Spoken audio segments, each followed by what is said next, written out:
નમસ્કાર, નવનિર્માણ ન્યૂઝમાં આપનું સ્વાગત છે। ચોમાસું દસ્તક દઈ રહ્યું છે તેવામાં આણંદના બેઠક મંદિર વિસ્તારમાં લોકો ચોમાસા દરમિયાન પાણી ભરાઈ જવાની ભીતિ સેવી રહ્યા છે।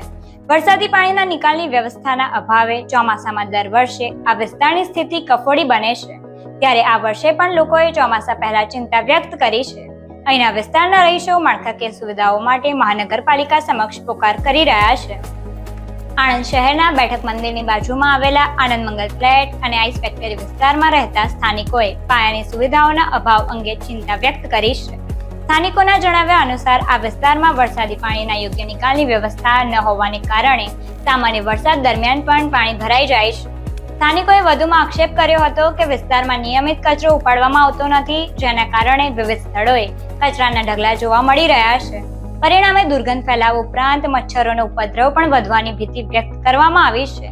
આ ઉપરાંત વિસ્તારની અનેક સ્ટ્રીટ લાઇટ લાંબા સમયથી બંધ હાલતમાં હોવાના કારણે રાત્રિના સમયે અંધારપટ છવાઈ જાય છે, જેના કારણે ખાસ કરીને મહિલાઓ, વડીલો અને બાળકોની સુરક્ષાને લઈને સ્થાનિકોમાં ચિંતા જોવા મળી રહી છે।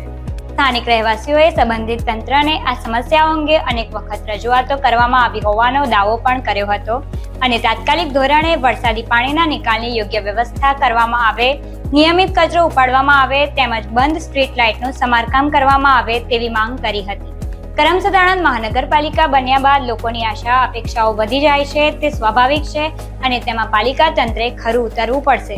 આજે હું અહીં બેઠક મંદિરની બાજુમાં આવેલા આનંદ મંગલ ફ્લેટ અને આઈસ ફેક્ટરી વિસ્તાર ખાતે ઊભી છું, જ્યાં અહીંયાના લોકોની સમસ્યાઓ ઘણી બધી છે, તો આવો જાણીએ તેમની જ સમસ્યાઓ તેમના જ શબ્દોમાં। અહીંયા તમને શું સમસ્યા છે? અમારા એરિયામાં કચરો ભરાઈ રહે છે, ભરવા કોઈ આવતા નહીં અને વરસાદ પડે ત્યારે પાણી ભરાઈ જાય એટલે આવવા જવાની બહુ તકલીફ છે। વારંવાર રજૂઆત કરવા છતાં કોઈ વારવા આવતું નથી। બહુ જ ગંદવાડો છે, પાણી ખૂબ ભરાઈ જાય છે, જેથી જવામાં બહુ તકલીફ પડે છે। સહેજ પવન અને વરસાદ આવે એને તરત લાઈટો બંધ થઈ જાય છે।